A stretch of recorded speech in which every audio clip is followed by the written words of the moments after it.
讲讲一句台语有意思。大讲一句的观众朋友，大家好，我是头家。最近公司有趁钱，想要买厝送阮某。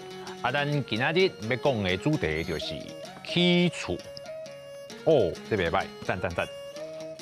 起厝，汉字写作起厝，罗马字写作可以起，此有厝。起第二条，厝第三条。起厝是人生的大代志。较早的人合厝体，无像即马甲建设公司买遐简单，拢是请建筑师设计好了后，家己请师傅来起的较济，介搞工。要起一间厝是一件大工程，要有真侪专业的师傅来斗三工。像帮模师，伊负责用帮模甲壁条啊，才会厝身坚好好势。慢咧。咧顶帮模的时，白铁仔师嘛爱来现场配合，照时工图甲铁仔绑好，厝的结构才会安全。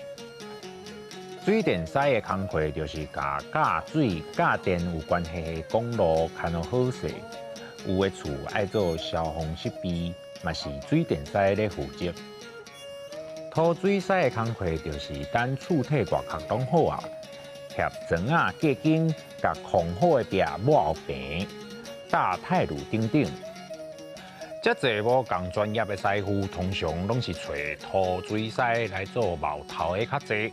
毛头就是来毛工课兼看头看尾的人。甲起厝有牵卡的俗语有：起厝按半了，娶某歹算数。迄讲较早起厝开的钱定定会超过预算，若娶某开的钱搁较歹算，无法度控制预算。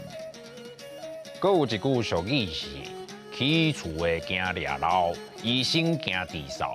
意思是讲，掠漏甲地扫是起厝的土水师甲医生上恶做好的工课。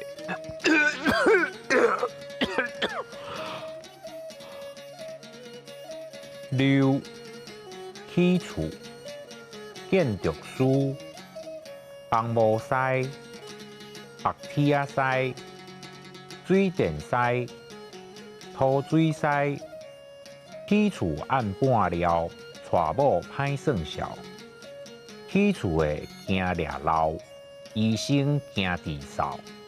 起厝阁有真侪专业的学问，若有机会，则阁小解互大家知影。今仔日的大讲一句就讲到这，多谢观众朋友收看，咱后摆再会。哦。